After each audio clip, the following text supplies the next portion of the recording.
नमस्कार, आप देख रहे हैं द रोस्टो न्यूज। आज की बड़ी खबर, मजदूरों का प्रदर्शन, सड़कों पर उतरा गुस्सा और फिर पुलिस की सख्त कार्रवाई।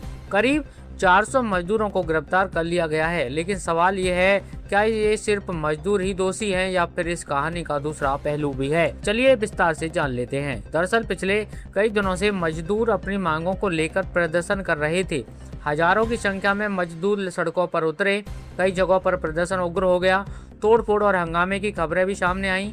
स्थिति बिगड़ती देख पुलिस ने कार्रवाई की और करीब 400 मजदूरों को हिरासत में ले लिया। पुलिस का कहना है कि कानून व्यवस्था बनाए रखना जरूरी है और हिंसा किसी भी कीमत पर बर्दाश्त नहीं की जाएगी। लेकिन दूसरी तरफ मजदूरों का कहना है कि वे लंबे समय से अपनी समस्याएं उठा रहे थे, लेकिन उनकी कोई सुनवाई नहीं हो रही थी। मजदूरों की मांगें साफ थी: कम वेतन, लंबे काम के घंटे, खराब कामकाजी हालत और सुरक्षा की कमी। उनका आरोप है कि बार बार शिकायत के बावजूद कोई ठोस कार्रवाई नहीं हुई और इसी वजह से उनका गुस्सा सड़कों पर फूट पड़ा। अब सबसे बड़ा सवाल यही है, क्या मजदूर अचानक उग्र हो गए या फिर ये गुस्सा लंबे समय से जमा हो रहा था? अगर समय रहते उनकी बात सुनी जाती तो क्या हालात इतने बिगड़ते? इसी बीच इस पूरे मामले पर लोक गायिका और social media activist Neha Singh Rathore का बयान तेजी से वायरल हो रहा है। नेहा सिंह राठौर ने अपने ट्वीट में लिखा, शोषण के खिलाफ प्रदर्शन करने पर 400 मजदूरों को गिरफ्तार कर लिया गया, लेकिन मजदूरों का शोषण करने वाले कितने उद्योगपति गिरफ्तार हुए? उन्होंने आगे लिखा, मजदूरों का गुस्सा दिख रहा है लेकिन उनका शोषण और तकलीफ नहीं दिख रही।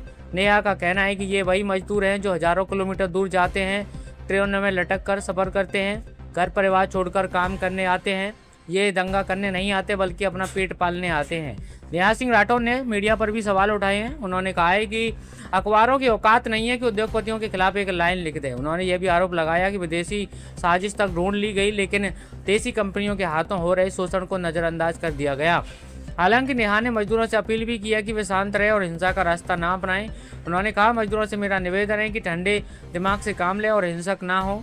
इसके साथ ही उन्होंने सरकार पर भी निशाना साधते हुए कहा कि असली शोषक सरकार है और सब कुछ उसकी देखरेख में हो रहा है। अब सवाल कई हैं, क्या मजदूरों की आवाज़ दबाई जा रही है, क्या कार्रवाई सिर्फ कमजोर वर्ग पर हो रही है और क्या असली जिम्मेदारों तक कानून पहुंचेगा? एक तरफ कानून व्यवस्था बनाए रखना जरूरी है, लेकिन दूसरी तरफ मजदूरों की समस्याओं को सुनना भी उतना ही जरूरी है, क्योंकि अगर समस्याएं अनदेखी होंगी तो गुस्सा बढ़ेगा और जब गुस्सा सड़कों पर आएगा तो हालात बिगड़ना तय है। फिलहाल 400 मजदूरों की गिरफ्तारी ने सिस्टम, मीडिया और सरकार तीनों पर सवाल खड़े कर दिए हैं। अब देखना ये होगा कि क्या यह सिर्फ कार्रवाई होगी या फिर इन समस्याओं का कोई समाधान भी निकलेगा। आप इस पूरे मामले पर क्या सोचते हैं? हमें कमेंट करके अपनी राय जरूर बताएं। वीडियो पसंद आए तो लाइक करें, शेयर करें और सब्सक्राइब करना बिल्कुल ना भूलें, ताकि आगे भी आपको इस प्रकार की और भी हर पल की अपडेट मिलती रहे। चलिए जल्दी मुलाकात होगी अगली खबर के साथ। तब तक के लिए नमस्कार, जय हिंद।